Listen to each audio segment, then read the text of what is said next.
सुरुवातीलाच मित्रांनो सगळ्यात महत्त्वाची बातमी अशोक खरात प्रकरणावरती महाराष्ट्राच्या राजकारणामध्ये सगळ्यात मोठी राजकीय नेत्यांमध्ये उडाली आहे खळबळ।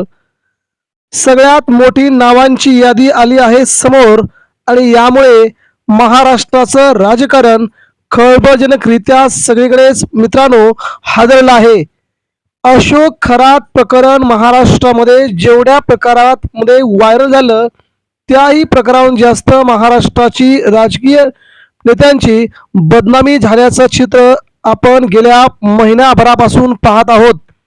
अशोक खरात याने महाराष्ट्राला मान खाली घालणारं कृत्य केलंय आणि त्यानंतर मात्र देवेंद्र फडणवीस यांनी महाराष्ट्राच्या अशा बंधुबाबाला सोडणार नाही, प्रत्येकावरती कारवाई होईल, पण कुणाकुणावरती कारवाई होईल हे न सांगता त्यांनी तिथेच थांबले।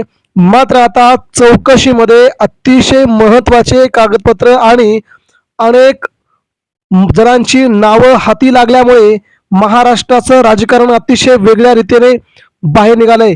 मित्रांनो, देशाच्या राजकारणामध्ये खरात प्रकरण प्रचंडरित्या व्हायरल झालं आणि त्यामध्ये अनेक नेत्यांचे संबंध या अशोक खरातशी असल्याचं बोललं जात होते आणि अखेर नेत्यांची नावे, नेत्यांचं फोटो सगळेच बाहेर आल्याच्या नंतर कोण कोण अशोक खरातच्या संबंधित होते त्यांची मात्र सगळीकडेच आता पोलखोल सुरू झाली आहे। देशाच्या राजकारणात खळबळ उडून देणारी ही बातमी मात्र महाराष्ट्रात अतिशय वेगवानरित्या व्हायरल झाली। आता कुठल्या नेत्याने अशोक खरातशी किती वेळा संपर्क केला, खरात त्यांच्यासोबत किती वेळ बोलला याची माहिती ठाकरेंच्या शिवसेनेच्या उपनेत्या सुषमा अंधारे यांनी दिली आहे। अशोक खरात प्रकरणात रोज रोज नवे खुलासे होत आहेत।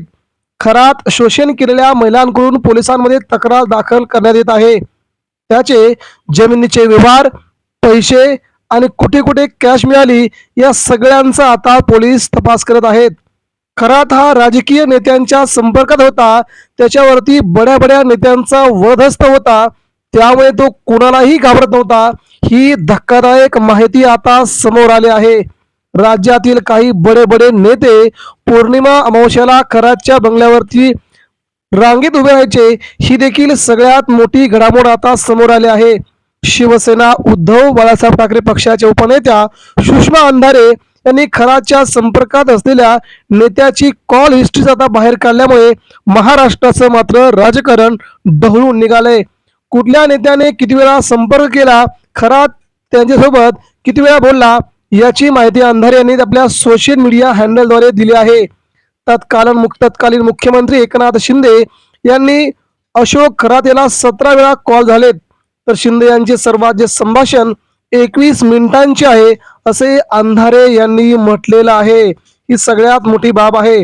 अशा व्यक्तीसोबत एकनाथ शिंदे यांचे 17 कॉल झालेत, 10 इनकमिंग, 7 आउटगोईंग, तर ते कशा संदर्भात झालेत ते त्यांनी सांगणं गरजेचं आहे असं शिवसेना उद्धव ठाकरेंच्या उपनेत्या सुषमा अंधारे यांनी चॅलेंज दिलंय।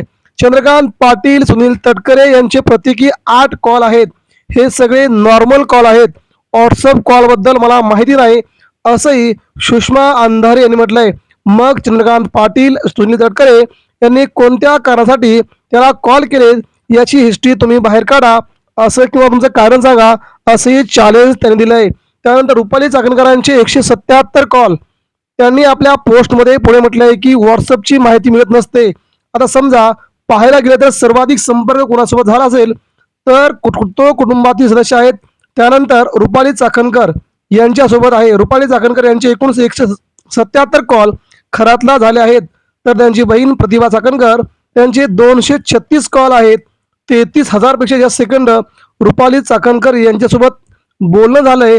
या सगळ्यांची चौकशी व्हावी अशी मागणी सुषमा अंधारे यांनी केली आहे। त्यामुळे महाराष्ट्राच्या राजकारणामध्ये सगळ्यात मोठी खळबळ उडाल्याचं चित्र जाणून येत आहे।